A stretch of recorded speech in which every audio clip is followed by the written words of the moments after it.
Welcome back. Having completed our lectures on fission and fusion, we will start a series of lectures on nuclear reactors. So, this is the first lecture in that series. The first major application of nuclear processes was in using nuclear fission in an atomic bomb. When you use it in an atomic bomb, the constraints on controllability of the reaction is not that much. Once you initiate it in a particular manner, um, you really do not want to control the process. However, when you try to use uh, nuclear fission for controlled generation of energy as well as nuclear products, an essential element of the engineering process is your capacity to control. Okay, so you have to be able to do it in a particular rate. Um, that is a great challenge. We'll see how it is achieved. So, whenever we are talking about nuclear reactors, we are also referring only to nuclear fission because nuclear fission is the process that has been uh, practical of engineering consequence. Nuclear fusion has mostly been done at a research level. It is, as of now, not yielded a practical engineering device. So there are two types of nuclear fission reactors. One is a research reactor. The other kind is the power reactor. So in a research reactor, uh, typically what you want to do is to be able to uh, use the reactor to generate a nuclear product. Many a time, the product is the neutron. Neutron is used for a variety of purposes. You want to generate neutron via a nuclear reactor, or you also generate valuable radionuclides. In this case, in this kind of reactors, research reactors, energy is wasted. It's not really used up. So even though there is energy generation, it is taken out and usually sunk into the atmosphere. So one of the applications of neutron is, for example, in the neutron activation analysis. There's a very accurate method for obtaining the composition. There are many other applications of neutrons. Perhaps we will address them later in the course. Um, Likewise, radionuclides and neutrons find applications in health, agriculture, and so on. In contrast to a research reactor, a power reactor, uh, neutrons are used to sustain a reaction. And the main focus here is to generate energy, which is transferred as heat out of the reactor. And this heat typically is used for getting high temperature steam to run a turbine. So here you don't really care too much about collecting the neutrons, except that the neutrons generated within the reactor should be enough to sustain the reaction. So as of now, 10% of world electricity is provided by nuclear fission. It is There are two viewpoints over this. One viewpoint is that because nuclear energy is the most green in the sense that it doesn't involve generation of carbon dioxide when the reactor is running, um, the scope of nuclear reactor is supposed to increase. Uh, the other viewpoint is that because of safety concern, the public acceptance of nuclear reactor is not that much. So perhaps it may go down. So we'll see the both viewpoints as we progress in this course.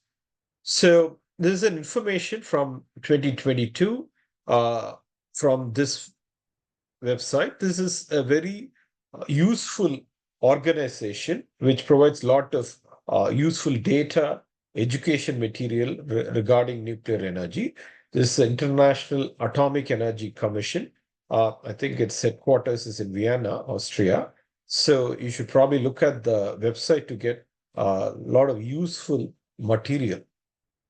So in any case, here the data that is presented is the number of nuclear reactors worldwide. United States leads with 92 reactors. For a rather a small country like France, the number of reactors is a lot.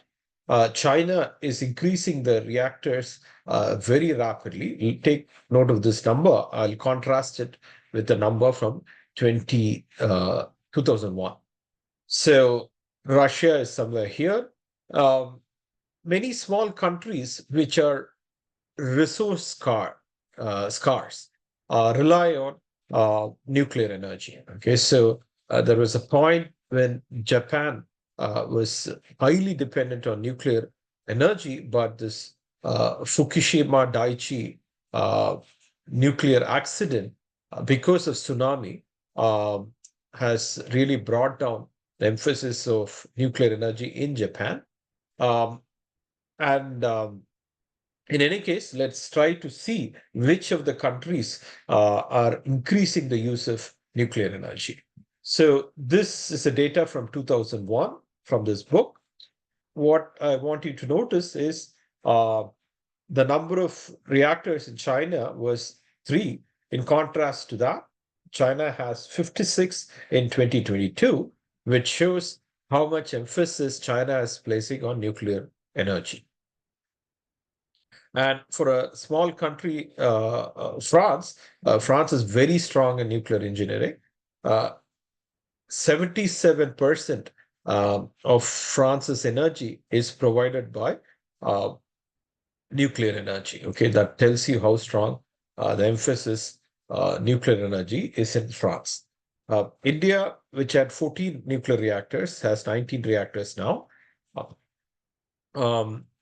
In contrast, in the United States, which had 104 nuclear reactors in 2001, the acceptance has come down, right? So in 2022, it has only 92 reactors.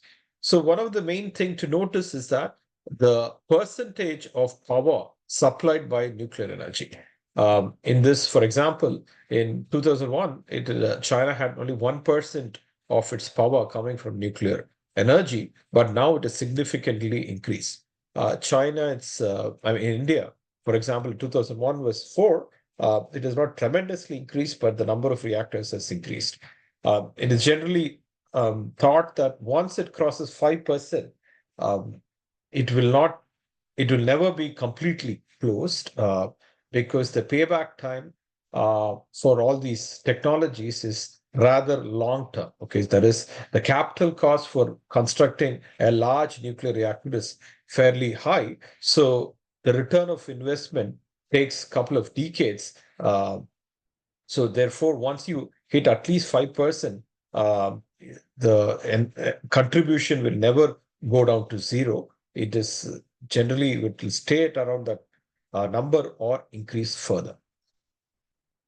A simple schematic of nuclear reactor is provided in this slide. We will go into a lot more details of each of the component, but generally the central component is, of course, the nuclear fuel. When you say nuclear fuel, it is also mixed with a moderator. You will see why. You do not want very fast neutrons, but you just want neutrons at room temperature, so-called thermal neutrons. So moderator does the job of slowing down the neutrons. The controllability of nuclear reactors is achieved by control rods. This can be pulled in and pulled out. This controls the concentration of neutrons inside the reactor. And this is the essential control element inside a nuclear reactor. Then there are reflectors which reflect high energy particles back into this area, shields to contain the nuclear emissions. And eventually, let's say some heat is always generated even in a research reactor. So there is some coolant that comes into the reactor, gets heated up, and that heat is transferred to a heat exchanger. Supposing it's a power reactor, eventually what you want to do is you want to generate high temperature steam, which is sent to a turbine. So we will look into many of these subcomponents as we progress in this lecture series. What is the future? This slide is again from International Atomic Energy Agency website.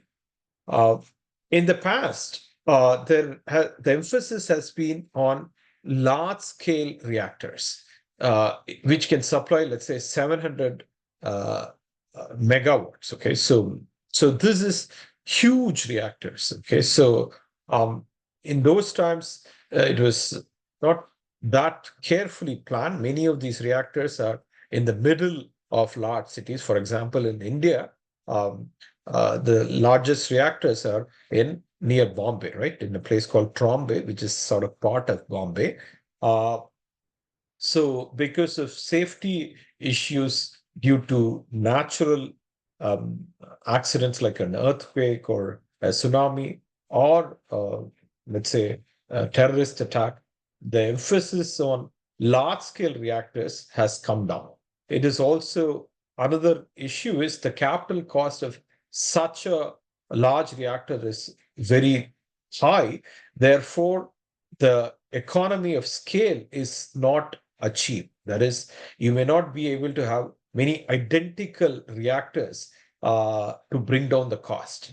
So the current emphasis in terms of frontiers of nuclear engineering and technology is perhaps in being able to install many SMR reactors, that is small modular reactors. They have lesser power capacity, but perhaps they can be um, built in places away from dense population. Um, so even more interesting are so-called micro reactors. So here it is imagined that the reactor is behind a truck. Okay, so it's so small. Or just to give an emphasis on scale, this is the length scale of a truck. This is the length scale of a reactor. Okay, a nuclear reactor. So these micro reactors generate about 10 megawatt of electricity. So just to give you a normalized thing, if you have a, let's say, a small village in India, it takes about 0.5 to 1 megawatt. Okay, so micro reactor can be installed in large numbers. So the advantage of economy of scale can be brought into micro reactors. So in the past, this was the way nuclear energy was practiced, but it is anticipated that this will be the way nuclear energy will be practiced in the future. In the next lecture, we will contrast the behavior of hot and thermal neutrons in the context of nuclear fission. Thank you.